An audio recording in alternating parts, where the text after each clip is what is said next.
me da mucho gusto que hayan tenido chance de asistir a la plática del Dr. Luis Orozco de la Universidad de Maryland, pero primero quisiéramos hacer un anuncio muy rápido. Como ustedes sabrán, en los últimos años los capítulos tanto de la OSA como del SPI y como recientemente fundado de la Sociedad de Fotónica de la IEEE hemos trabajado de forma separada hasta principios de este año, en el cual acordamos crear la comunidad de estudiantil de óptica y fotónica. Así que, bueno, como una nueva comunidad necesitamos una identidad nueva, ¿no? Así que con mucho orgullo les presentamos el logo nuevo de la comunidad estudiantil de óptica y fotónica. ¿Cuál es el foco de ese lente de Fresnel? Sí, viste que son comunidades fotónica Pensamos que mejor no se representa. Es un número, eres un físico cuantitativo. ¿Cuánto es? Pusimos 3 capítulos porque representan los 3 capítulos y el central, así que... Bueno, la idea es que adoptamos el patrón de difracción, ya que como gente que trabajamos con óptica, eso termina siendo algo que no podemos... Pásenle. Algo que tenemos que aceptar en nuestras vidas y algo que definitivamente todo el mundo lo ha tenido en contacto y lo tiene que tener muy presente cada vez que uno decide o hacer simulaciones o hacer un experimento. Así que, bueno, nos presentamos. Ella es Mildred Cano, ella es actual presidente del capítulo de SPI y de la Sociedad Fotónica de la IEEE. Y yo soy Agustín Moreno, actual presidente del capítulo de la OSA.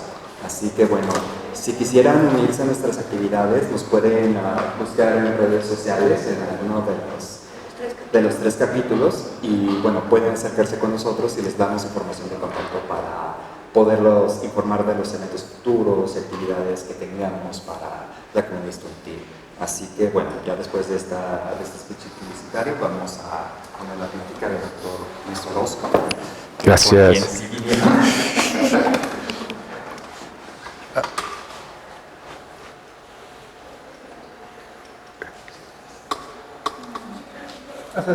Ese es.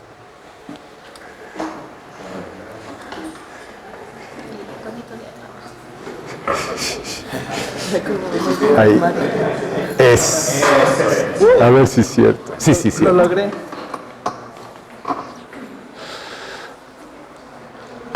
Bueno, Ok.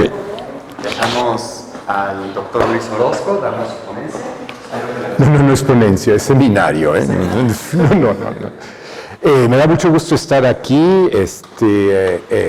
Primero tengo que agradecerle a Itzel porque sí respondió yo estuve en el OPUMA del 17, algunos de ustedes dicen que sí estuve, yo sí me acuerdo que estuve.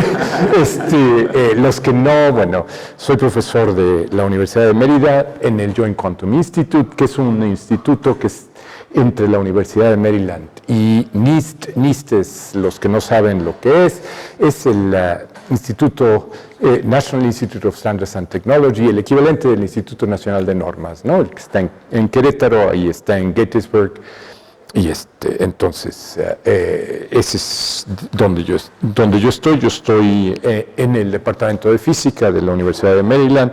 Otros de mis compañeros están en NIST, y eso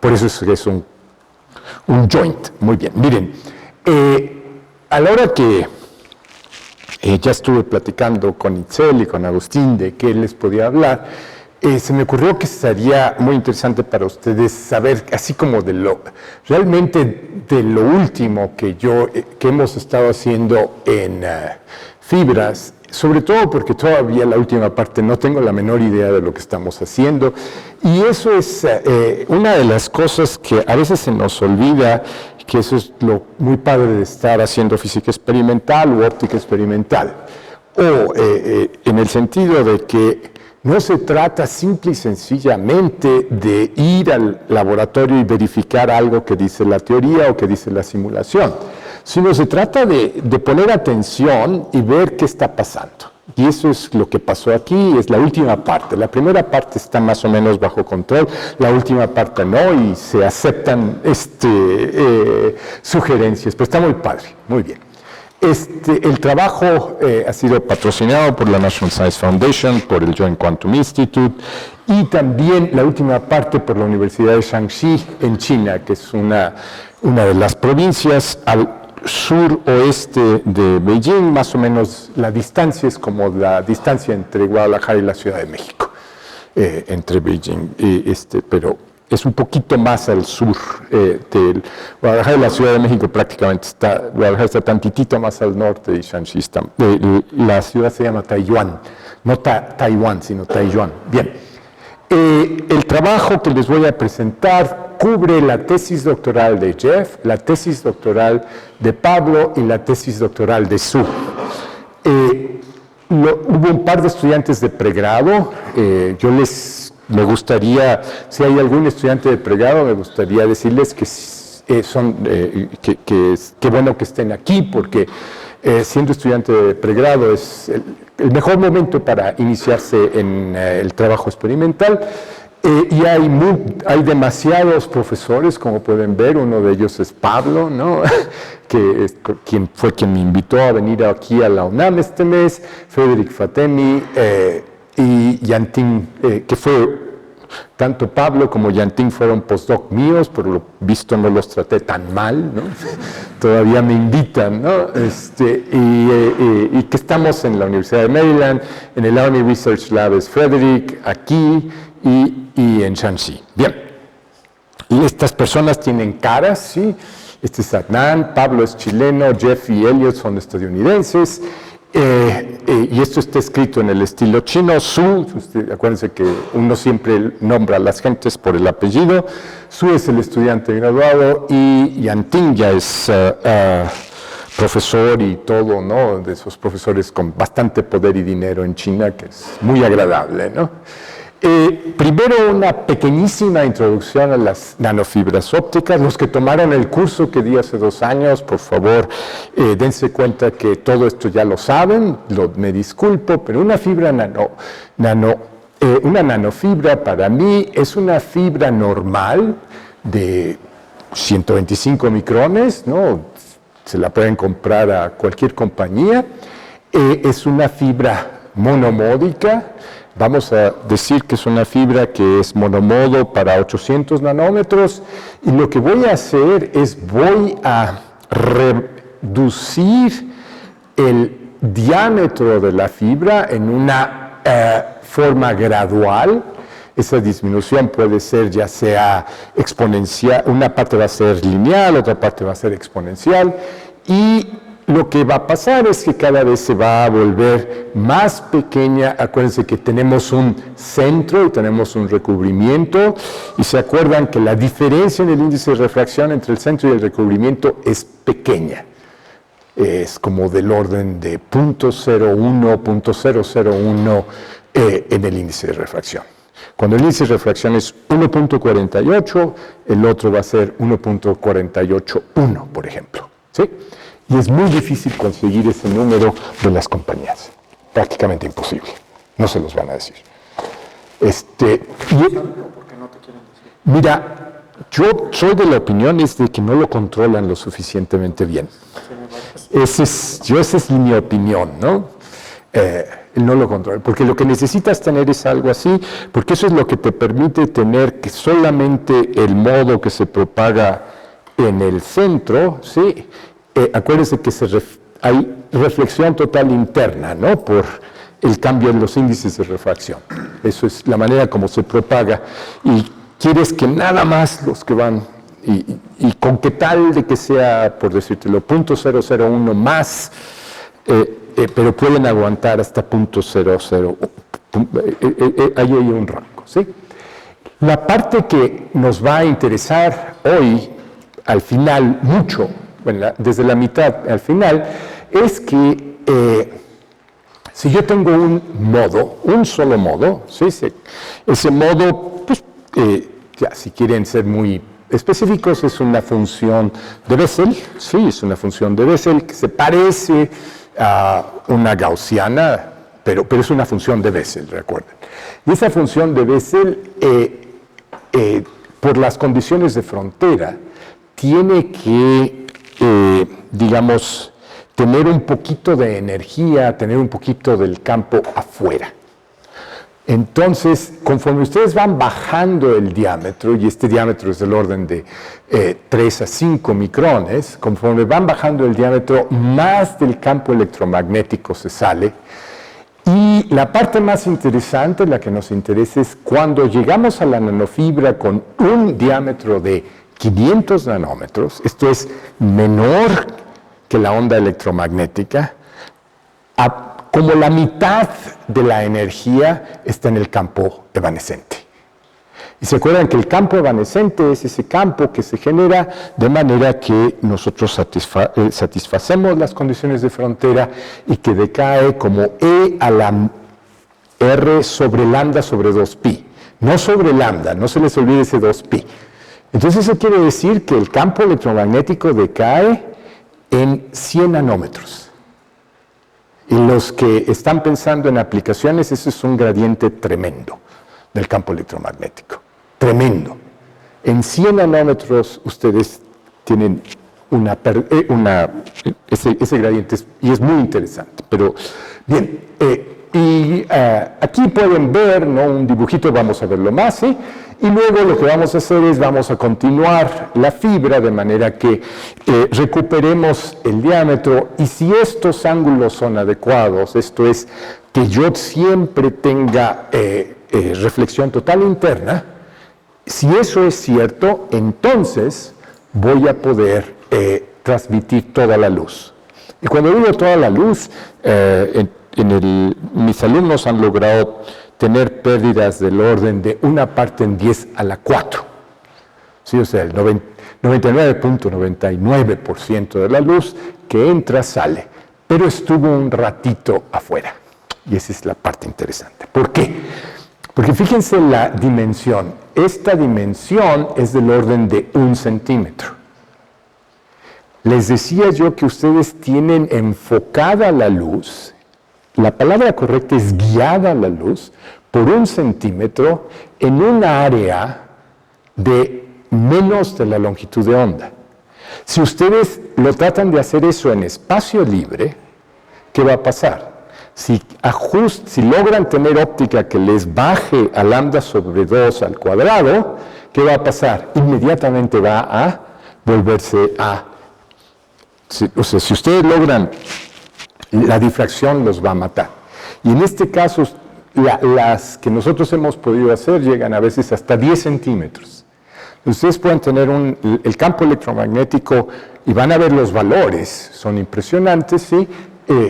Entonces, aquí la nanofibra guía el modo, solamente el fundamental, el fundamental, pero no hay radiación ni difracción. Entonces se la llevan. Y la parte interesante es acercar algo ahí o ver qué se puede hacer con esa radiación, ¿sí? Como les acabo de decir, y algunos de ustedes dijeron, sí, pues si yo enfoco, pues, también desenfoco, ¿no? El teorema de Liouville no lo podemos violar. Y si se tarda uno bastante para que, son 3 centímetros en la zona cónica, para que no haya problemas. Y digamos, para que tengan una idea de cuál es el tamaño, ¿no? Ustedes podrían poner del orden de 100 nanofibras en el diámetro de un cabello, de los que yo no tengo, pues, pero ustedes sí tienen. Bueno, tú no tienes, ¿no? Pero yo no tengo, ¿no? Aquí, ya viendo un poquito más el modo, fíjense qué pasa con el modo. En esta parte el modo está completamente, todos ven esta línea negra. Esa línea negra delimita la zona con el alto índice de refracción de la zona con el bajo índice de refracción. Y recuerden, por favor, que eso de alto y bajo es menos de 1%, es un poquititita diferencia, ¿ok? Entonces, conforme se va propagando y llegamos a la zona cónica, lo que ustedes ven es que se empieza a salir un poco del modo afuera, y la parte más interesante la ven ahí, ¿Por qué? Porque hay más potencia afuera que adentro. Y este gradiente es enorme. 100 nanómetros es el 1 sobre E. Los modos que se pueden propagar son interesantes. El fundamental, como les decía, es un modo que se parece a una gaussiana, es estrictamente, si se acuerdan de los modos de los láseres, en los modos de los láseres sería un TEM00, este es un HE11, que quiere decir híbrido, es un híbrido eléctrico. Y ahorita van a ver qué gracias tiene, porque tiene muchas. O sea, si ustedes dicen, yo nada más les muestro eso, van a decir, es una gaussiana, pero tiene muchas. El siguiente grupo de modos, la siguiente familia, tiene unas polarizaciones bien raras, ¿las ven? Esas polarizaciones, una es completamente radial, la otra es completamente azimutal, y la otra es un cuadrupolo. Aquí están gráficas más específicas de la polarización. Esta es solamente la parte transversal. Y vamos a ver que hay una parte longitudinal. La parte transversal, incluso, vean del fundamental, que es el HE11, no es lineal, ¿sí? Sí tiene del otro, ¿no? Tiene una curvita ahí. En la parte central, si yo solo les muestro la polarización aquí, van a decir sí es lineal, pero fíjense qué pasa acá, ¿no? Y ahora, para su examen de candidatura, resuelvan este problema.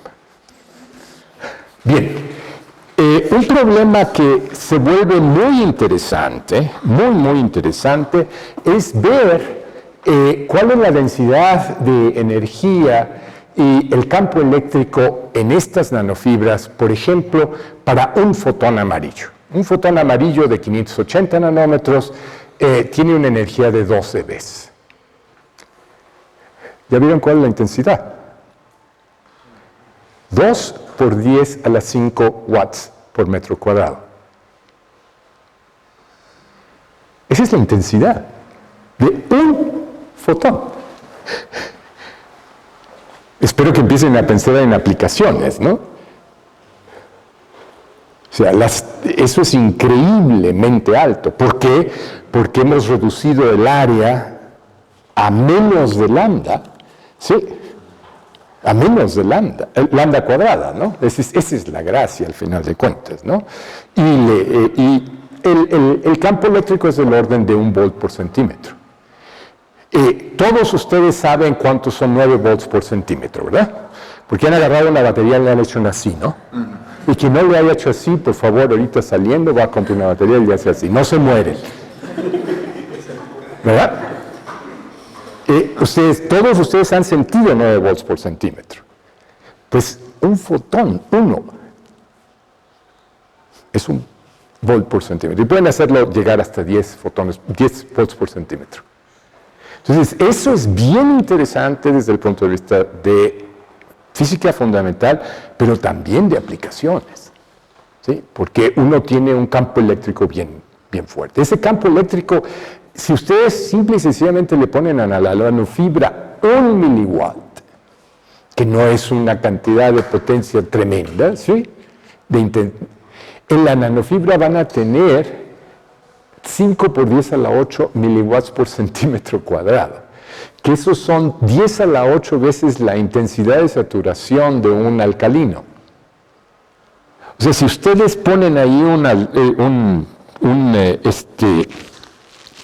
dipolo cualquiera, y ustedes, por ejemplo, pueden pensar en cosas como detección de ciertas sustancias, ¿no? Que tenga un dipolo de un Debye, o sea, lo van a saturar, pero que da gusto, ¿no? Que da gusto, ¿no? Que es muy conveniente a la hora de detectar, ¿ok? Bien, les había mencionado que la polarización es interesante, ya les mostré que la polarización del modo fundamental en la parte transversal es así, pero tiene una curvita alrededor, ¿no? Al final. La parte más interesante es ahora de acordarnos, todos ustedes estudiaron las ecuaciones de Maxwell, ¿de acuerdo? No sé si todos ustedes se las saben de memoria, pero bueno. Espero que cuando menos la primera sí se la sepan de memoria. ¿Qué dice la primera? Dice que la divergencia del campo eléctrico es cero, ¿verdad? Y que yo puedo escribir la divergencia del campo eléctrico es cero, la puedo escribir como la suma de dos términos. Una parte radial, aquí la ven, que es el gradiente del campo eléctrico radial, y una parte longitudinal, ¿sí? Ahora, todos ustedes les hemos enseñado, los profesores, que el campo electromagnético es transversal. Ahorita les voy a demostrar que los profesores nunca les deben de creer. El campo electromagnético no puede ser transversal, porque si fuese transversal, y ustedes tienen, yo les mostré ya que la nanofibra tiene una derivada enorme, ¿se acuerdan? Cambia... el campo eléctrico es un volt por centímetro dividido por 100 micrones. Eso es un número tremendo, ¿no? Eso no es cero. Por lo tanto, tiene que haber una componente longitudinal del campo eléctrico. Ahora, todos ustedes saben óptica de rayos, ¿verdad? Entonces, mira, si tú vas a enfocar, imagínate que mi pulgar es ¿cómo se llama? La polarización, y mi índice es el vector de K. Si tú vas a enfocar un haz, ¿qué le vas a hacer? Fíjate que el vector de polarización ahora tiene una componente en Z. Pero eso no te habías dado cuenta, ¿o sí?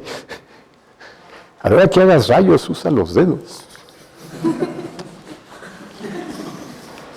Sí funciona. Bien. Entonces, este hecho de que tenemos que tener siempre una componente transversal, longitudinal, siempre que enfoquen, no van a tener la polarización que tienen afuera, sino siempre va a aparecer una polarización longitudinal. En la nanofibra hay una cosa bien interesante. En la nanofibra se genera, por supuesto, si yo llego, ahí están las ecuaciones, es simplificado y asumido que esto solamente es la E a la menos K.R menos omega T, donde R es en la dirección Z, y eso es lo que obtienen. Y pueden haber nuestro amigo, ¿no? Lambda sobre 2pi. Y saben que ahí hay un cambio de fase. Y que esto es una derivada que depende de la dirección de K, ¿verdad? Esta es la K. Sí. Entonces, la K yendo de este lado genera este tipo de polarización.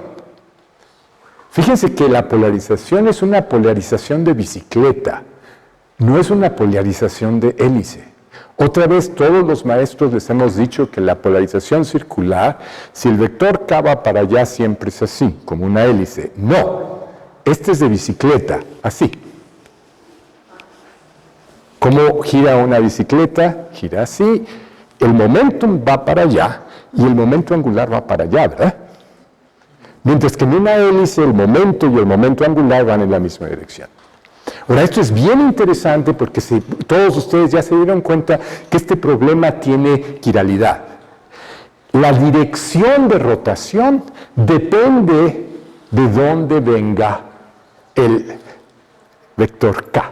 Fíjense, arriba es menos, abajo es más, y del otro lado, arriba es más y abajo es menos. Otra vez, espero que todos ustedes estén pensando, porque una de las cosas que esto les puede permitir es hacer un diodo. Pueden hacer un diodo, ¿no? Me imagino que todos ustedes saben microondas y saben lo que es una T mágica, ¿no?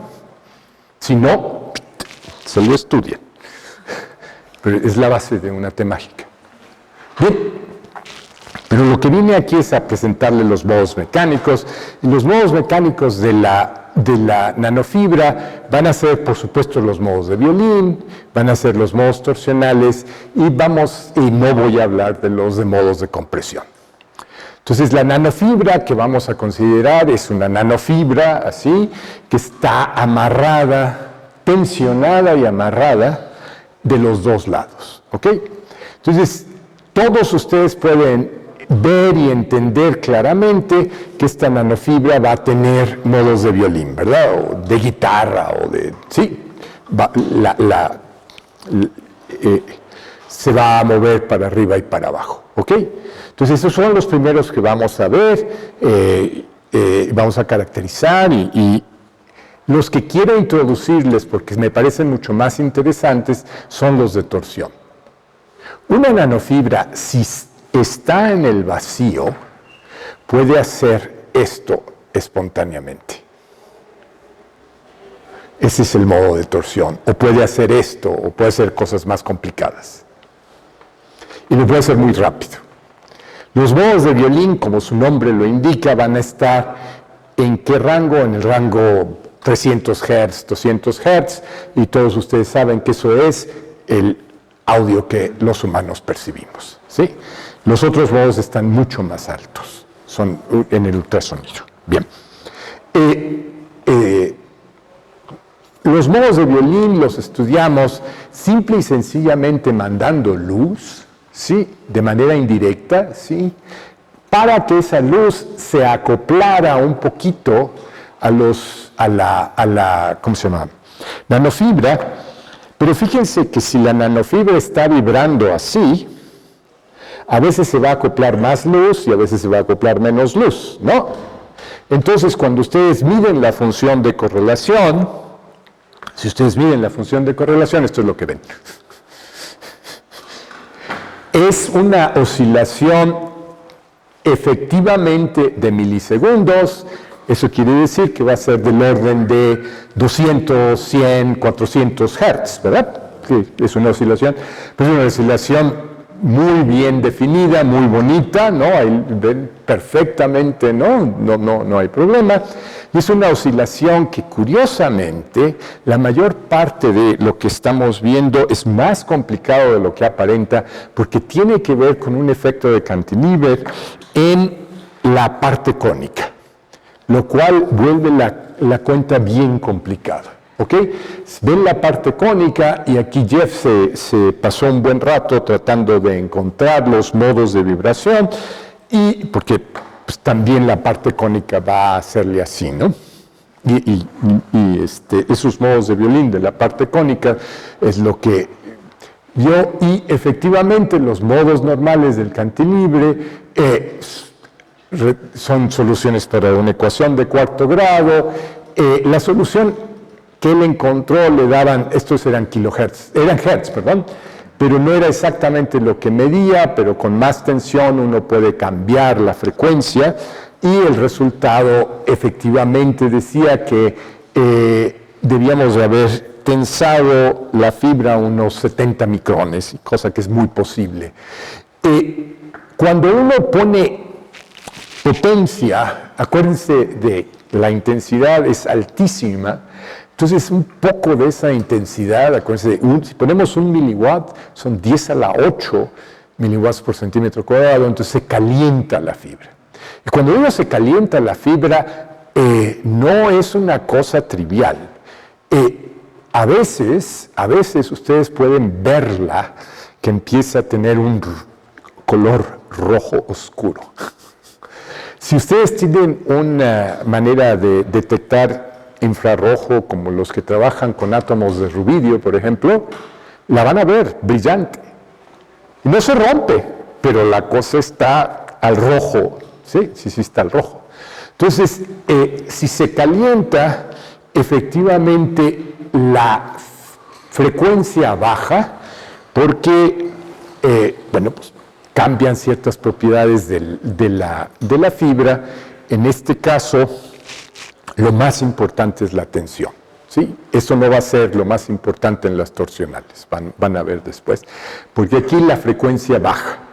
Y ustedes pueden ver que hay una serie, o sea, las frecuencias no están limpias, sino las frecuencias tienen también, modulaciones. Los que se acuerdan de sus modulaciones, claramente estas son AM, ¿verdad? Este tiene un poquito de FM y ese es más complicado, es una complicación, ¿sí? Bien, y ustedes pueden ver cómo cambia. ¿Se acuerdan lo que dijimos? 1 miliwatt son como 10 a la 8 miliwatts por centímetro cuadrado, es una intensidad, o sea, eso nos perfora, ¿no? Como humanos te perfora si te dan 10 a la 8 por centímetro cuadrado. Pero la nanofibra aguanta y funciona muy bien. ¿Ok? Este es el cambio de frecuencia y puede llegar a ser del orden del 10%. Bien, los modos torsionales son los que a mí me interesan ahorita. Como les decía, el primer modo torsional es este. Por favor, vean una cosa bien importante. Mis codos no se mueven. Mis codos es donde está amarrada la fibra y aquí lo único que estoy haciendo es esto, ¿ok?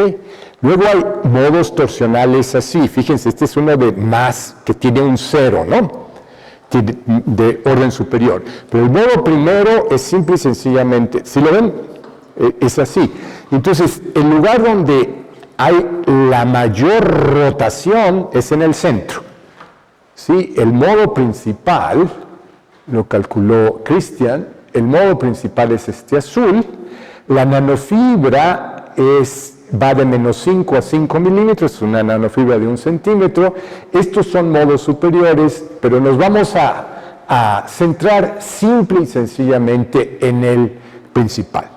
Y ese modo ustedes lo pueden calcular porque se sabe en la ecuación de onda, ¿sí? Se sabe en la ecuación de onda, y esta... la phi es simple y sencillamente, si ustedes quieren, un platito muy delgadito, ¿sí? Que está girando en la nanofibra, ¿ok? Y así está hecha. Entonces, la mayor amplitud, como les decía, está donde están mis dedos. Y ya cuando ven ustedes mi muñeca, ¿no? Ya estamos hablando de estos puntos. ¿Sí? Fíjense que la rotación de mi muñeca es muchísimo menor que la rotación de mis dedos y mis codos no se mueven. Bien. Considerando el cono, pues parte de la rotación, por supuesto que sucede en el cono. Este es el cono y este es el cono. El cambio de índice de refracción es muy, muy importante,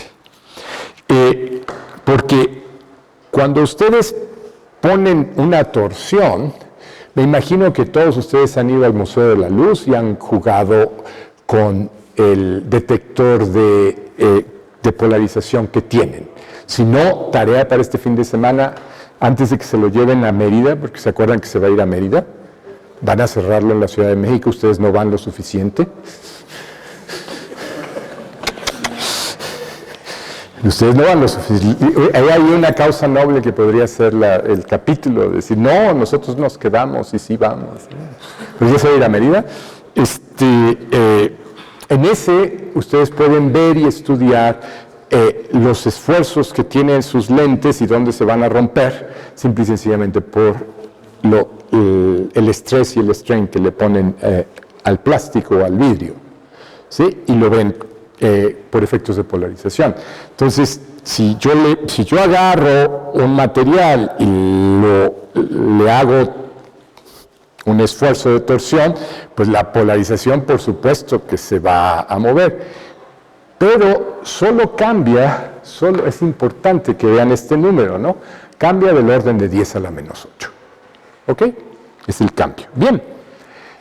Los modos torsionales están, este es el fundamental, ¿sí? Este es el primero, les decía, ese va a ir así, este punto, no se crean que lo pueda hacer tan bien, pero va a ser una cosa como así. Los siguientes no me dan los brazos para hacerlo, ¿no? Bien, lo que es muy importante para estudiarlos es que estén en el vacío. Si no están en el vacío, simple y sencillamente no se mueven. Okay, se necesitan vacíos de presiones, pues digamos, de 10 a la menos 3 milibar. Si no tienen presiones de 10 a la menos 3, simple y sencillamente el aire los atenúa y no pasa nada. Bien, lo que vamos a hacer es, vamos a tratar de transferir el momento angular intrínseco de la luz. Todos ustedes saben que la polarización circular es un momento angular intrínseco de la luz, y nosotros entonces deberíamos de poder pasar ese momento angular intrínseco de la luz a el momento angular que tiene la nanofibra. Podemos incrementar la amplitud de un modo torsional o no. Esa es la pregunta. Espero que todos ustedes se acuerden que la luz transfiere tanto momento lineal como momento angular, ¿sí? No lo transfiere porque sean fotones. Lo transfiere, Maxwell se dio cuenta, ¿sí? En las ecuaciones de Maxwell, si ustedes calculan cuál es cuánto momentum se transfieren, van a ver que está relacionado con el vector de Poynting, ¿sí? Y es bien importante, si quieren rápidamente les recuerdo por qué la luz tiene una presión, ¿sí? La luz ejerce una presión. Imagínense que yo tengo aquí un electrón, y ese electrón va a llegarle a un campo electromagnético.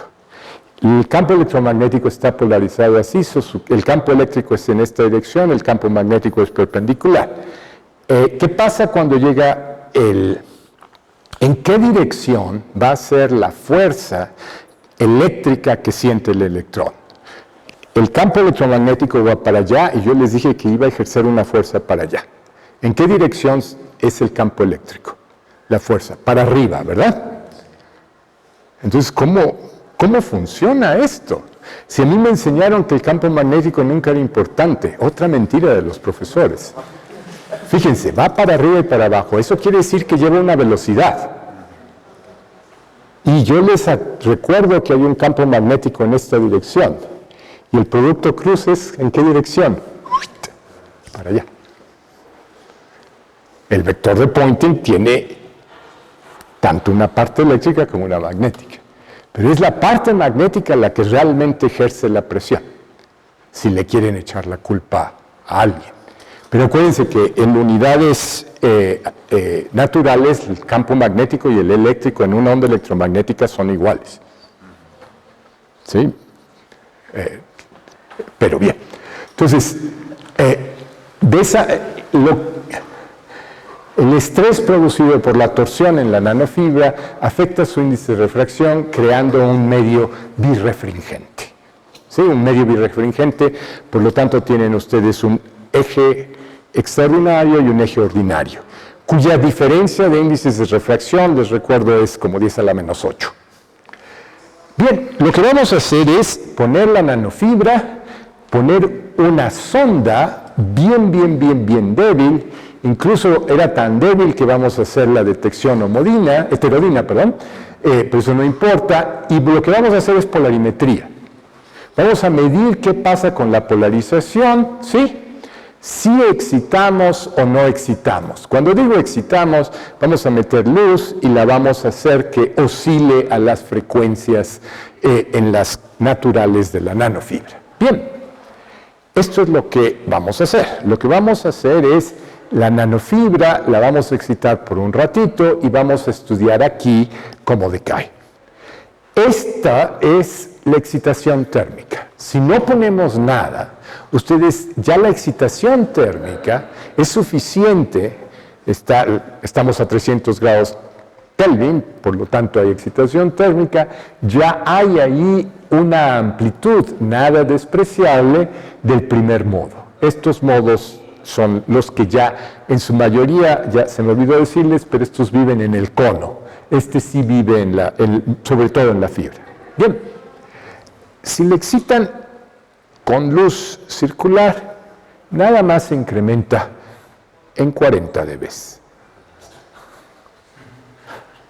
Si se acuerdan, 40 dB son 10,000 veces. O sea, la nanofibra de veras que le gusta el momento angular, ¿no? La cosa se pone rete entusiasmada, ¿no? Y sí pueden ver que algunos de los otros modos también crecen, ¿no? Pero por lo general, si ustedes pueden decir, no, este modo es el único que estamos excitando. Pero ya pueden ver ustedes que sí aparecen la estructura, claro, 30 dB abajo, tiene ahí algo de modulación y efectivamente, si ustedes lo ven en tiempo, fíjense que aquí esto no es una sinusoidal pura, sino que hay una modulación, ¿no? Sino que hay una modulación y ustedes pueden ver que efectivamente, bueno, pues ahí no se alcanzan a ver aquí, pero pueden ver, lo van a ver en un momentito. La nanofibra tiene un factor de calidad de como 2500, no es tan impresionante, les voy a enseñar una después que es como de 40,000, y es una estándar de 800 nanómetros, ¿no? Es un Fiber Core SM800, ¿no? Que sí es Single Mode SM, de un solo modo, ¿no? Para 800 nanómetros. Ahora, si lo que pueden ustedes ver es ahora sí el cambio que pasa, y ahí ya ven con mucho más detalle todas esas otras frecuencias que aparecen, que son las de la modulación, ¿no? Y que son realmente las frecuencias de violín. Sí, porque la frecuencia no es pura, ¿no? O sea, la fibra está haciéndole así, pero también le está haciendo así, le está haciendo de muchas formas. Y esas son las frecuencias que ustedes están viendo aquí, ¿ok? Una cosa que pueden notar es que la excitación ahora movió la fibra hacia arriba. Y antes la había movido hacia abajo. ¿Por qué? Porque en este caso, los módulos de Young y los módulos de Poisson cambian mucho más. Y esos entran de una manera más fuerte en el cálculo de la frecuencia. ¿Sí? Cambian la velocidad de propagación incrementándola un 5%. Y si la velocidad de propagación se incrementa, ustedes saben que los vectores K van a cambiar, Bien. El control que tenemos sobre la fase de la oscilación es muy bueno. Ustedes pueden ver que nosotros podemos escanear la fase de 3 por 10 a la menos 3 radianes a 1 por 10 a la menos 3 radianes, y el resultado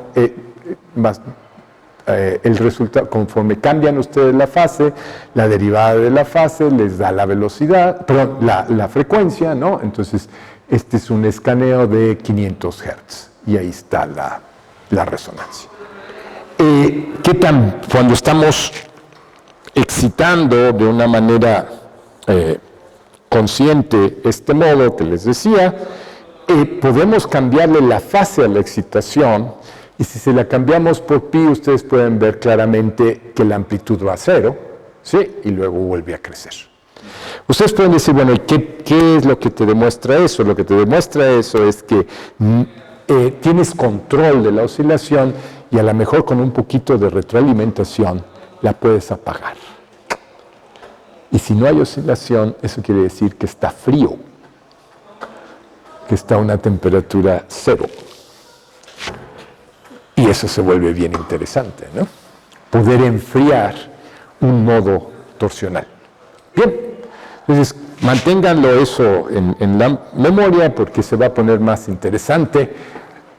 Pero antes quiero enseñarles que también algunos de ustedes trabajan con modos de orden superior, como los Laguerre-Gauss de primer orden, que tienen un hoyo, ¿no? Y que, saben ustedes, tienen momento angular orbital.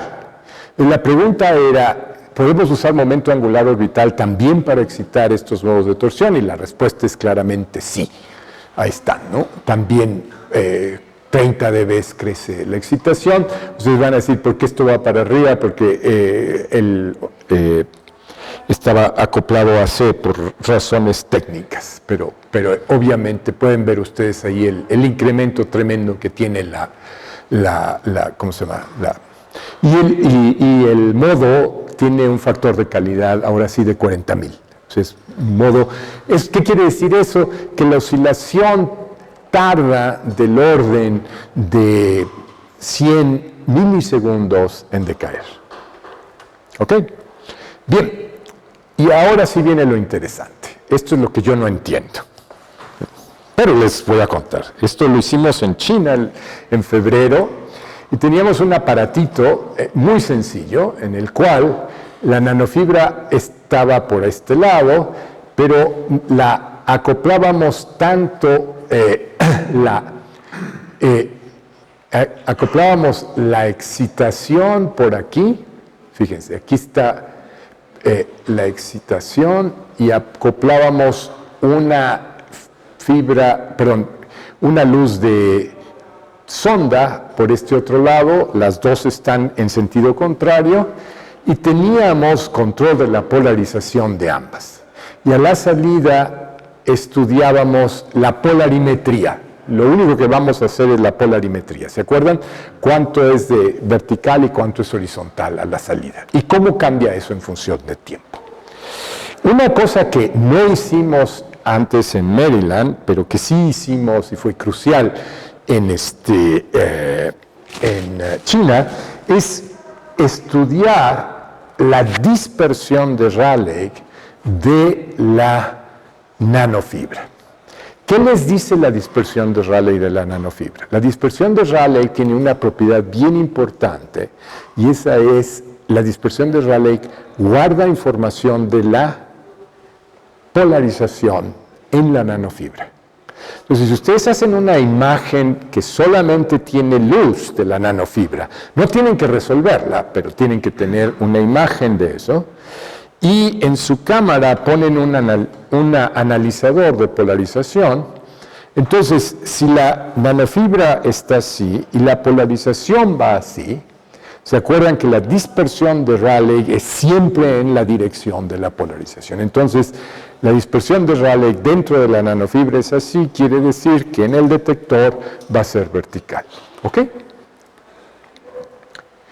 ¿Y qué pasa si ahora yo tengo la dispersión de Rayleigh es así? Entonces, en ese punto, ¿qué veo yo? Veo 0, ¿verdad? O no veo casi nada. ¿Qué pasa si la polarización es longitudinal así? ¿Voy a ver yo algo con el vector, con el polarizador así? No, la bloquea, ¿verdad?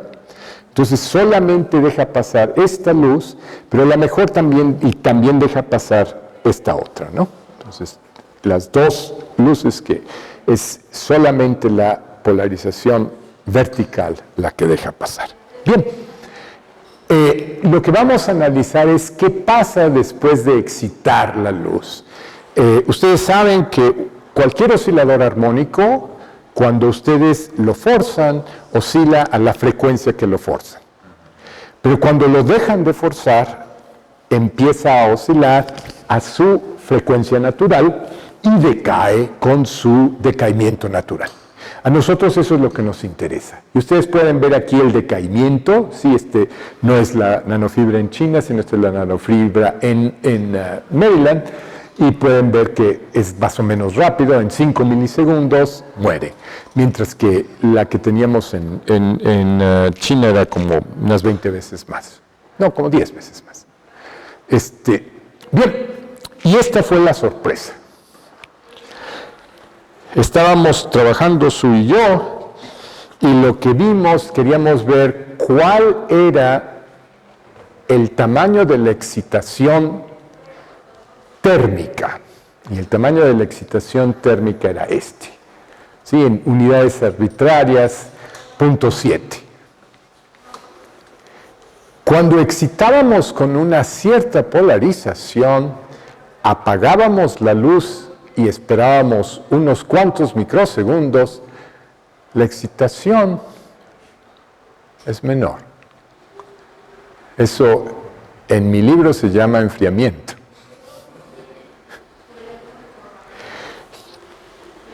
Cosa que a mí íbamos a ponernos a estudiar órdenes superiores de ¿cómo se llama?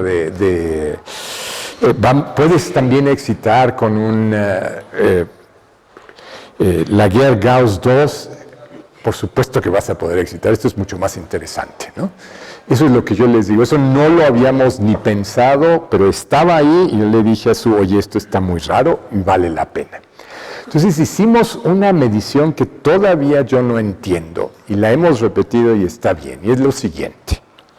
Miren, lo que ven ustedes aquí es una serie de mediciones de excitación y respuesta, con diferentes ángulos de la polarización de la luz que excita. ¿Ok? Nosotros estamos viendo con la sonda qué pasa y estamos a contracorriente prendiendo y apagando la luz para excitar. Y fíjense lo que pasa. Con un determinado ángulo no podemos excitar. Conforme cambiamos el ángulo, podemos excitar mucho. Ahora, todos ustedes espero que estén acostumbrados a mirar cuidadosamente el ruido de sus datos. A lo mejor yo ya soy muy viejo y por eso es que siempre me fijo en eso.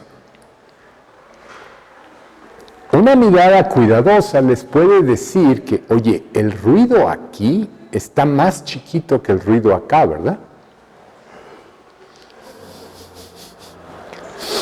Miren, hagan un promedio con sus ojos en esta zona del ruido y hagan un promedio allá. Y hay una diferencia pequeña. ¿Ven lo que los profesores nos gastamos el tiempo? Bueno, yo ya se los enseñé. Ahí lo vieron. Yo se los enseñé. O sea, lo que les estoy diciendo es que sacan la transformada de Fourier y me digan cuánta potencia hay. Eso es algo que todos ustedes hacen instantáneamente. Así es como funciona su oído, ¿no?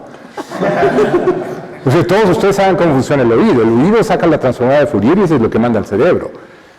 ¿Por qué no lo pueden hacer con los ojos? Por supuesto. Sí. Entonces, si sacan la transformada de Fourier de esta zona, ven esto. Sí es menos potencia. Incluso la integral. Alguien va a decir, oye, pero el ancho es un poquito más grande. Bueno, si haces la integral. Pero si se fijan con mucho cuidado, en la zona del centro el ruido es menor. El ruido es menor. Entonces, una de las cosas que ojalá y se lleven como lección de esta clase es que hay que fijarse en el ruido. El ruido dice muchas cosas. Muy bien. Entonces, más interesante, ahora nos pusimos a hacer, bueno, vamos a ver qué pasa conforme cambiamos la polarización de la sonda. ¿Ok? Hay dos haces y podemos cambiar diferentemente la sonda del haz de forzamiento. Y lo que pasa es que efectivamente el ruido, esta es la amplitud, lo que es la amplitud de este pico, ¿ok? Conforme cambio la polarización, va a subir y va a bajar, y pues cada 90 grados, esta polarización es de un plato de lambda sobre 2, entonces fíjense que aquí hay 45 grados, eso quiere decir que yo cambié de vertical a horizontal, ¿verdad? Eso se lo saben todos muy bien, ¿sí? Y efectivamente eso es lo que... si yo tengo polarización vertical, la dispersión de Rayleigh es un máximo. Si tengo polarización horizontal, no va a pasar, ¿verdad? y es un mínimo. Entonces ustedes pueden ver, aquí hay un mínimo, y aquí donde está el máximo también hay un mínimo. Entonces, pero bueno, que eso quiere decir que yo voy del índice ordinario al extraordinario, al ordinario, al extraordinario, y en esos lugares el ruido térmico es mínimo. En lugares intermedios, ustedes pueden decir, bueno, ¿y por qué el ruido térmico no va a ser igual? Si ustedes se acuerdan de la polarización que tenemos, si ustedes van a 45 grados en ese modo, de seguro que ya tienen polarización circular. ¿Ok? Entonces, como que es más claro, si la ponen así o la ponen así, pues, se maximiza la polarización lineal. Bien. Y este es el resultado espectacular. Ahora, lo que vamos a hacer es vamos a excitar y vamos a cambiar el ángulo de excitación, de la polarización de la excitación. Y el resultado es, como les digo, simple y sencillamente espectacular, porque ahora la periodicidad son 90 grados. Esta es una interpretación un poquitín liberal, no muy equivocada, de las dos gráficas. Imagínense que este es el eje ordinario y este es el eje extraordinario. Cuando solamente estamos viendo la excitación de la, llamémosle así, térmica, es la azul. ¿Sí? ¿Se acuerdan? Cada 90 grados teníamos un mínimo. Pero cuando ponemos excitación,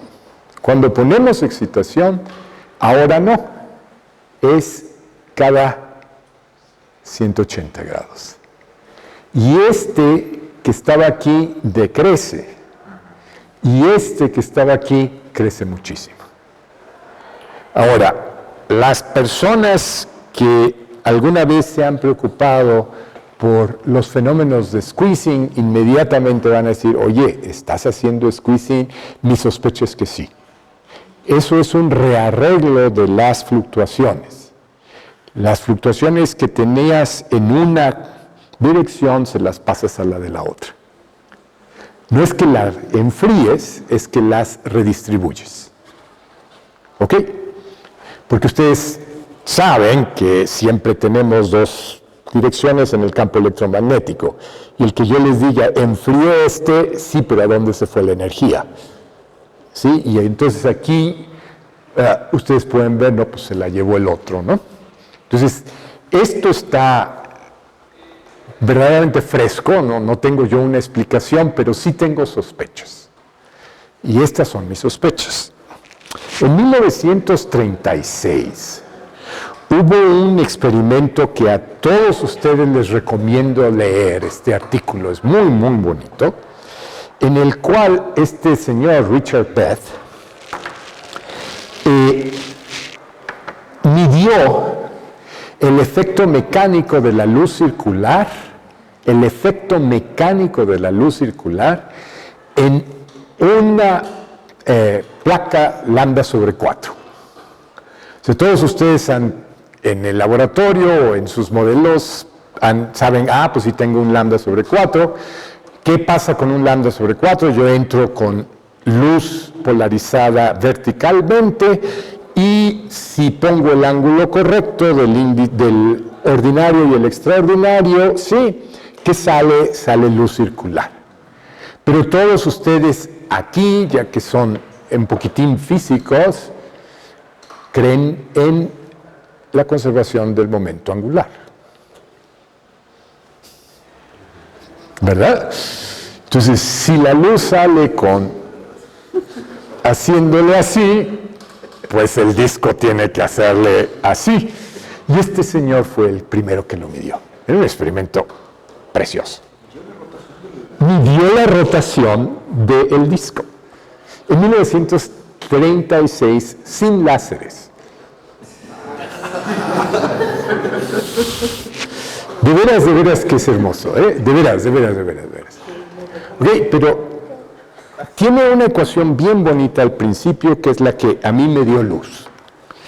Y dice, siempre que haya un campo eléctrico interactuando con una polarización, recuerden, el vector de polarización va a tener los dos ejes, ¿verdad? El ordinario y el extraordinario. Entonces, fíjense que voy a tener un torque. Entonces, si yo alineo el vertical con el eje ordinario, entonces este producto cruz me da ¿cuánto? 0, ¿verdad? La última vez que yo chequé cómo hacer un producto cruz en dos... Oiga, por favor, yo sé que la UNAM anda mal, pero cuando es un producto cruz sí lo pueden hacer, ¿no? Entonces, este da 0, pero este da máximo. ¿Sí?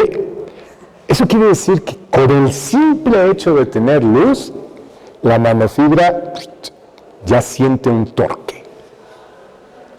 Y ahora la pregunta es, ¿qué tan grande es ese torque? Muy bien. ¿Se acuerdan que les dije hace rato que ese torque justamente en el artículo de este señor lo calculó, pues él lo tenía que calcular, ¿no? Con las diferencias. Pero la diferencia que nosotros tenemos es tan pequeña, es 10 a la menos 8, que podemos hacer una aproximación, ¿verdad? La diferencia de dos números muy parecidos, ¿sí? De los cuadrados es igual a la suma de los dos números multiplicada por la diferencia, ¿verdad? Con un factor de 2, porque la asumimos. Y pues entonces dice, 10 a la menos 8 es nada. Espérate, está multiplicado por la intensidad. ¿Y se acuerdan cuál intensidad teníamos con un fotón? Era gigantesca. Y nosotros no estábamos haciendo esto con un fotón, lo estábamos haciendo con un miliwatt, ¿no? ¿Se acuerdan? Por acá estaba con 1 miliwatt, que son muchísimos. Entonces, ese torque es enorme. Nada más la presencia de la luz genera un torque enorme. Y ustedes van a decir, bueno, pues entonces ya puedes escribir tu ecuación diferencial, es un oscilador armónico, y ese es donde no estoy todavía convencido de que yo puedo escribir esta ecuación diferencial. ¿Por qué? Fíjense. La luz ejerce un torque. Entonces empiecen. Ejerció un torque, mis brazos son el eje ordinario y el extraordinario, entonces el eje ordinario y el extraordinario se hacen así. Pero ahora, como ya no estoy alineado con el eje ordinario y extraordinario, se genera un poquito de polarización circular. Sí, es la siguiente, generando polarización circular. Ahora, el torque se balancea por una fuerza mecánica, pero el material, por supuesto que va a absorber ese momento angular.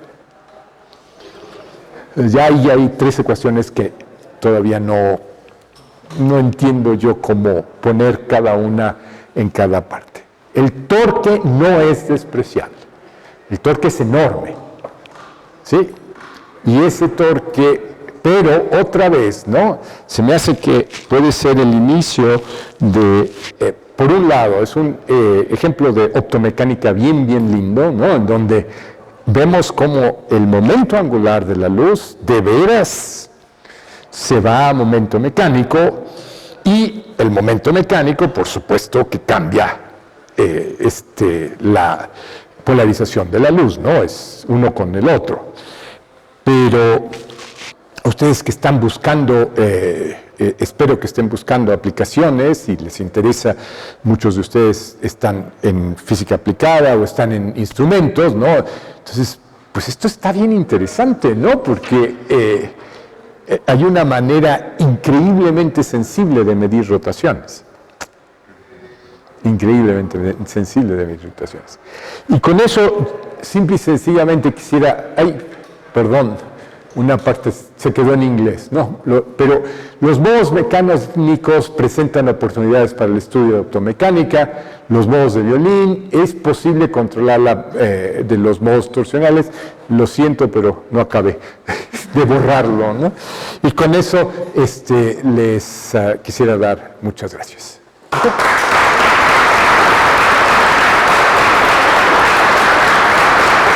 Entonces, antes de las preguntas siguiendo la costumbre de la UNAM, los alumnos de la UNAM no preguntan.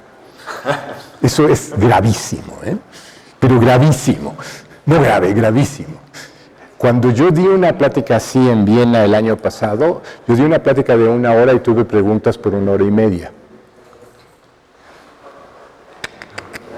Es que ustedes entienden todo, ¿verdad? ¿Cómo se llama? Les traigo un souvenir de NIST que ya no va a funcionar, pero de todas maneras les voy a decir qué es. Es la lista de las constantes fundamentales como estaban definidas hasta hace unos días. Pero ya acaban de cambiar la definición de las constantes fundamentales, pero es en el 8º dígito, así es de que no creo que sea grave para ustedes. Si necesitan calcular o recordar cuál es H barra, ahí está, el 10 a la menos 34 joules segundo, ¿no? Y de esa manera, a ver, 1, 2, 3, 4, 5, 6, 7, 2, 7. Entonces, preguntas. Sí. ¿Todos estos trabajos se hicieron con 1 miliwatt, no? No necesariamente. Algunos los hicimos hasta con 300 microwatts, 200 microwatts. No los hicimos contando fotones, eso es cierto. Lo menos, ¿sabes qué? No es cierto. Lo menos fueron como 20 microwatts. Microwatts, sí. Y aquí digo, si aumentara mucho más la potencia de este número, ¿no sería como más evidente? Mira, el problema es que las nanofibras, ya te diste cuenta de la intensidad que tienen. Y si el material y si la nanofibra por algún motivo tiene un poquito de absorción en la superficie, la vas a quemar. La vas a quemar. Y se acaba. Entonces, si me dices, ay, ¿por qué no llegaron a 10 miliwatts? Por prudencia. La única vez, una vez hicimos una prueba, pero eso fue hace años, de cuánto le podíamos meter, le pudimos meter medio watt. Y luego ya desapareció. Sí, desapareció, murió, ¿no? Pero si me dices por qué, yo iba a estar 15 días en China y quería estar 15 días en el laboratorio, no viendo ¿cómo se llama? La muralla china ni nada, no. Y yo llegué, aparecimos en el laboratorio, salí del laboratorio, me subí al avión y me regresé, ¿no? Nada de romántico, ¿no? Doctor Juan, ¿tiene una pregunta? Sí. Con el doctor Juan. ¿Han visto una de las aplicaciones que tienen las fibras adelgazadas? Es para bajar el umbral de la aparición de los efectos no lineales. ¿Han visto ustedes algún tipo de efecto que se pueda atribuir a no linealidades? Mira, la respuesta es sí y no los hemos estudiado. Lo que empiezas a ver ya en estas nanofibras, si tú estudias el espectro de emisión, o sea, tú llegas es un montón de efectos Raman. ¿Sí? También brillan. Tú dime el nombre y ahí está, ¿no? Pero lo que nosotros siempre hemos hecho es tratar de evitarlos. Claro, es suficientemente complejo. No para, sí, pero de que sí hay. Yo sé que hay mucho interés en hacer generación tanto al doble o al triple o al cuádruple. La razón más importante es que la intensidad es enorme.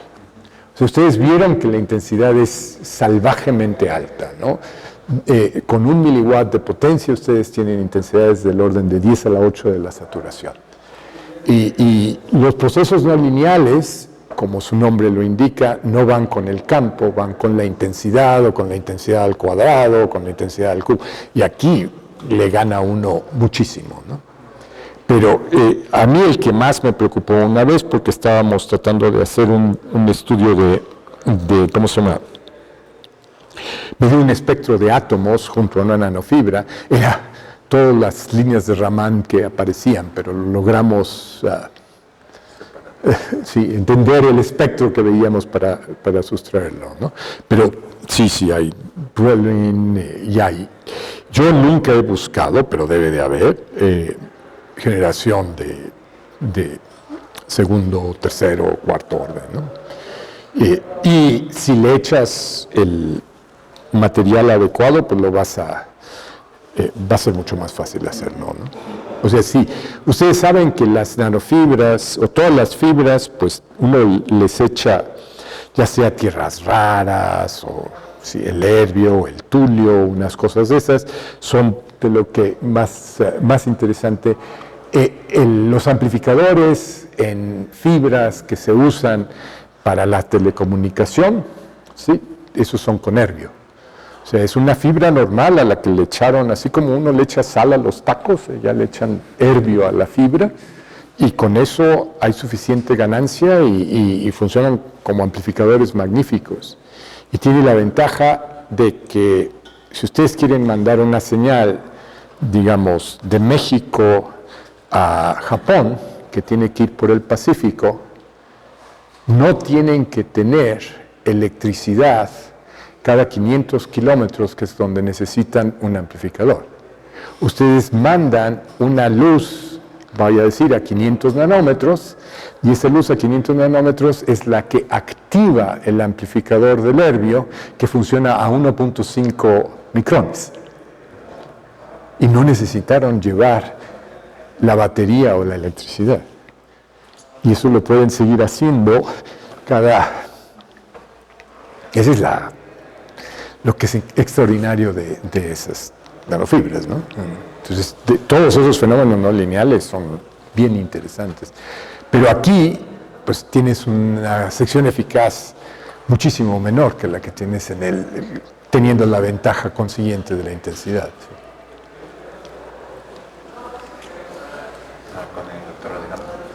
Hay un montón de preguntas. No, muy bien, Alejandro. Me interesa más la parte como más fundamental, porque estoy trabajando ahorita un poco en eso y no entiendo. Ajá. Este acoplamiento de momento angular intrínseco orbital, ¿cómo se da la materia? Es decir, necesito tener absorción, es decir, si Sí. lo modelo como un drude, iría como una gamma. ¿Ese es el mecanismo? O sea, Yo creo que sí. No necesariamente toda la potencia que tengas la vas a transferir, ¿cierto? O sea, depende cuánto absorba. No, es prácticamente mínima sí. Sí. ¿Y el acoplamiento del orbital y del intrínseco es lo mismo? Sí, No hay para mí no diferencia. creo que haya diferencia. Mira, yo sospecho, pero esa es sospecha mía, que a lo mejor sí hay un poquito de diferencia dependiendo del modo que excitas. Sí, que a lo mejor te va mucho mejor por las deformaciones que se dan en la nanofibra, ¿no? De la amplitud. No sé si te acuerdas que en un caso es simple y sencillamente así, ¿no? En otro caso la amplitud, o sea, cambia. Y yo creo que puedes tú entonces cuidadosamente cambiar la distancia entre el que está de este lado y este lado para que el orbital con la fase se acople mejor o peor. Entonces a lo mejor sí vas a ver una diferencia geométrica, ¿sí? Con órdenes superiores. Pero en principio yo estoy completamente de acuerdo en que va a ser simple y sencillamente absorción. Fundamental es absorción. No va a haber de otra. Si es algo que no absorben, no hay forma como puedas acoplar la luz, ¿no? Sí, hay muchos nombres para esos efectos en óptica, pero ahorita no me acuerdo, hay uno. Sí. Hay a ver, espérate tantito, un estudiante, tú ya eres profesora.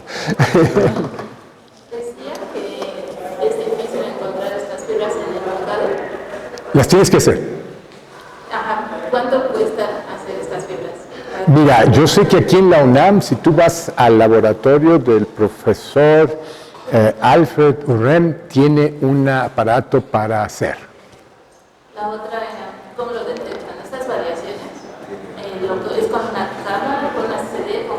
Y por ejemplo, cuando tiene el primer modo, ¿de qué orden es esta? Ese primer modo no está detectado. Nosotros no lo detectamos. Lo puedes detectar de una manera muy simpática si tú pones un campo eléctrico alrededor y entonces, si tú pones un capacitor y el capacitor lo mueves alrededor de la nanofibra, dependiendo de la posición de la nanofibra vas a ver, y de la amplitud puedes ver exacto. O sea, si la nanofibra se mueve así, el cambio en la capacitancia va a ser mucho mayor que si la nanofibra se mueve así. Y esa es la manera en que la tesis doctoral de Wuttke lo hicieron, con un capacitor, porque te acuerdas que un capacitor, que siempre que tengas adentro un índice de refracción, que es un dieléctrico, ¿no? Pues va a cambiar la capacitancia, ¿no? Y va a cambiar la frecuencia que lo estás haciendo. Entonces puedes identificar, ahorita está haciéndolo con está haciéndolo con este otro, ¿no? Así lo hicieron. Era básicamente la misma pregunta, ¿cómo detectarlos? Los modos espaciales los puedes detectar. Yo no creo que los puedas detectar ópticamente. Está muy complicado, pero sí los puedes detectar con un capacitor. Y Sí. bueno, para la detección, ¿se tiene que hacer también en vacío o Sí. puede ser? Tiene que ser en vacío. Si no lo pones en vacío, no lo vas a poder excitar. Sí, el aire te lo atenúe completamente. Entonces, para poder desarrollar instrumentos con eso, tendría que ser con un par de partículas en vacío suspendidas, ¿no? Por supuesto. Sí, por ejemplo, si tú quieres identificar que haya una cierta... bueno, hay quien dice, no, pues a lo mejor hasta se pueden detectar bacterias, ¿no? Pero bueno, la muestra va a ser al vacío, ¿no? Bueno, tú tomas la muestra del aire y luego nomás le dejas entrar una fracción de lo que tomaste para que la presión se mantenga dentro de los límites tolerables, ¿no? O sea, no le vayas a meter 20 litros, sino le metes un femtolitro, ¿no? Y listo, ¿no? ¿Y no han realizado experimentos, digamos, con aire todavía? Mira, hay muchísimo trabajo, pero muchísimo trabajo de aplicaciones de nanofibras y hay muchas aplicaciones que no requieren vacío. ¿Ok? Lo que yo les presenté hoy, que tiene que ver con los modos de torsión, sí requiere de vacío. Pero hay muchísimas aplicaciones que yo los invito a que las busquen, ¿no? Nanofibers applications, y si puedes ver que hay muchas que están... yo no me acuerdo en este momento de una que esté en fluidos, pero ya no veo por qué no. Siempre y cuando el índice de refracción sea lo suficientemente diferente, yo creo que sí funciona. ¿Okay? ¿Alguna pregunta más? Hagan preguntas. Pequeño se puede hacer, o sea, en la práctica, ¿qué diámetro, digamos, el vidrio se logra? Depende de... Mira, el vidrio es de lo más noble que existe, ¿no? La nobleza del vidrio es tremenda, ¿no? La calidad de la superficie es extraordinaria.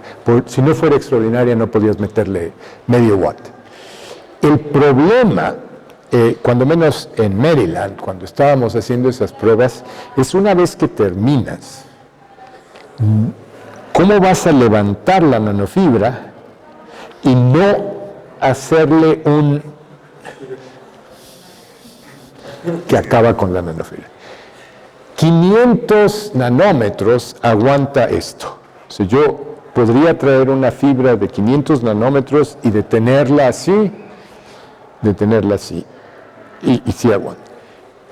10 nanómetros, a la hora que le haga así, la trueno. ¿Sí? Pero yo sí creo que si tienes mucho cuidado a la hora de montar la fibra y estás seguro de que es de esta recta, ¿no? De que no hiciste lo que... El problema está en que, por decirlo, en el instrumento en Maryland tienes un V de un lado y otra V del otro lado, ¿sí? Y esa V sirve para que tengas dos líneas de contacto con la fibra por una buena longitud, y entonces eso define muy bien una dirección. El problema está en que si las dos direcciones están acá, tienes inmediatamente ahí una invitación a romperla, ¿no? ¿Sí? Y cuando te digo así, es que están separadas por 20 nanómetros. Entonces, sí tienes que tener una buena óptica para poder estar seguro de que las cosas en dos dimensiones, en esta y en esta, no lo hiciste así. ¿Sí? Antes de empezar a jalar. Porque si empiezas a jalar, voy a exagerar, así lo truenas. Y otra vez, al levantarlo también lo puedes tronar. Pero es impresionante, ¿no? 300 nanómetros aguanta bien. Te digo, 10, yo nunca vi que mis alumnos llegaran presumiendo, no, ahora sí lo logramos. ¿Cómo miden ese diámetro en la práctica? ¿Cómo sabes que son 10 o 100? Mira, la pregunta es muy buena. En un principio, lo que nosotros hicimos era, la manera de hacer la nanofibra es con una flama, es una flama de oxígeno e hidrógeno para no tener productos de la combustión, con dos motores controlados, y lo que nosotros hacemos es le jalamos aquí, le jalamos acá, le jalamos aquí, un poquito más de un lado a otro, ¿sí? La flama no se mueve de manera que no haya turbulencia y puedes tú controlar la forma, ¿sí? Nosotros hicimos eso y hicimos una serie de pruebas. La primera serie de pruebas fue, ok, vamos haciendo una microfibra a ver si el tamaño que le dijimos al programa es efectivamente el tamaño que hay, y la respuesta era sí. Había un poquitito de problemas del orden de 1% en el punto donde terminábamos, y eso yo no sé cómo lo puedes resolver porque tienes que jalar la flama para afuera, y algo que iba a ser perfectamente así, ¿no? Todo va bien y te tardas un poquitito más, pues por supuesto que el diámetro cambia. Pero era del 1%. Luego lo que hicimos ya para estudiar, ok, ya dijimos que, órale, vamos a hacer una nanofibra de 500 nanómetros o de 400 nanómetros, las hacíamos, nos las llevábamos al de microscopio electrónico y los podíamos ver y medir, y efectivamente era. Pero un microscopio electrónico te da una resolución del orden de 6, 5 nanómetros, cuando menos más a los que teníamos nosotros acceso. La idea extraordinaria sale no usar, y cuando usas un microscopio electrónico, pues la fibra muere, ¿sí? Porque le tienes que poner un recubrimiento para que los electrones no se depositen en el dieléctrico, ¿no? Bien. Entonces lo que hicimos fue un poquitín diferente, y muy interesante. No sé cuántos de ustedes saben una de las grandes invenciones recientes de microscopía es la microscopía con luz estructurada. ¿Saben lo que es eso? Se ganó un premio Nobel hace 3 años. Si no se lo saben, además de sus sacadas transformadas de Fourier con los ojos, también se estudian ¿cómo se llama? La microscopía con luz estructurada básicamente dice, ustedes saben que la microscopía está limitada por las frecuencias espaciales que ustedes pueden resolver. Pero la microscopía estructurada dice, es que lo que vamos a hacer es iluminar de manera que ya tenga yo una frecuencia y por lo tanto lo que voy a medir es una frecuencia de batido, no la frecuencia, y eso es mucho más fácil. Haciendo eso, nosotros logramos resoluciones de 0.1 Angstroms. No está mal. 0.1 Angstroms. ¿Cuál fue lo que hicimos? Lo que nosotros hacíamos era iluminar la nanofibra no con un modo, sino con dos, y ver la frecuencia de batido. Y la frecuencia de batido es extraordinariamente sensible al radio. Y ahí saca la resolución. No estás haciendo una imagen, sino estás viendo la frecuencia de batido y cómo cambia la frecuencia de batido en función de la posición. Y la resolución es de 0.1. Es un artículo del año del 17 que apareció en Óptica. Sí, la base es esa, no entrar con un solo modo, sino con dos y que batan. No medir un modo o el otro, sino medir la frecuencia de batido. Porque la frecuencia de batido va a depender del radio, y el radio es lo que quieres medir. Entonces, podríamos haber incrementado la señal a ruido todavía más, ¿no? Por supuesto, ¿qué quiere decir 0.1 Angstroms? Quiere decir una cosa en promedio, ¿no? Porque, otra vez, estás haciendo una frecuencia de batido, eso necesitas cierta resolución, cierto número de oscilaciones para poderla... Sí, pero esa era la resolución al final. Sí, pero eso con frecuencia de batido. ¿Y cómo medíamos la frecuencia de batido? Lo que hicimos era, había una nanofibra y acoplábamos evanescentemente a otra fibra, y con el acoplamiento de la otra fibra era posible sacar nada más la frecuencia de batido, sacándole la transformada de Fourier que ustedes saben hacer con los ojos. Así.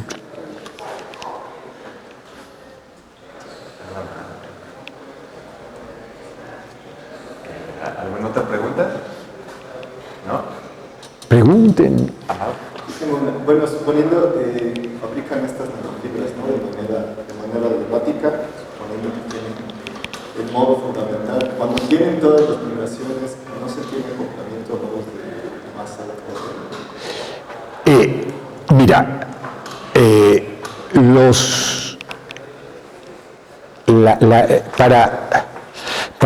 tú me dices, yo puedo acoplar del fundamental a la primera familia,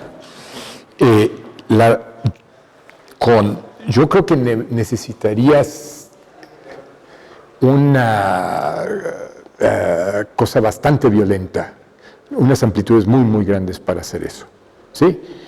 Porque los modos ópticos, ¿sí?, son adiabáticos y la frecuencia y su criterio de adiabaticidad es del orden de, yo diría, 3, 4 lambdas, mientras que estas oscilaciones suceden en centímetros. Entonces, el modo lo va a seguir de una manera exquisita. Fíjate que no te estoy diciendo que no pasa, pero lo que te estoy diciendo es que necesitarías que la amplitud sea muy grande y sí podría pasar para un modo que tenga un poco, que no cumple esta adiabaticidad que sería del orden de unas cuantos lambdas, ¿no? Porque lo que tú necesitas hacer es que la curva, ¿verdad?, esta curva, la luz se salga del modo guiado y entonces se puede ir a los modos superiores. Pero el modo guiado está extraordinariamente bien guiado. Pero no digo que no se pueda hacer, pero yo no lo he visto así como una cosa. Pero yo creo que se puede hacer la ingeniería para fomentarlo, ¿no? Pero así pensándole un poquito, yo diría que es más fácil con unos modos muy altos, de los que tengan muchas subidas y bajadas, que con el fundamental. El fundamental es demasiado, mecánicamente demasiado suave. Lo que tú quieres es que mecánicamente sea ya violento, porque es en las vueltas donde puedes violar el criterio de adiabaticidad. Y entonces sí te vas a mover.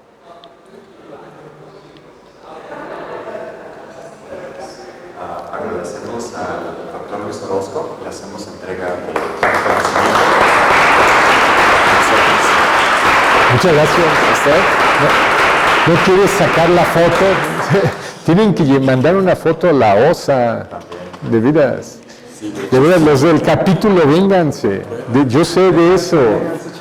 Yo sé de eso. Tienen que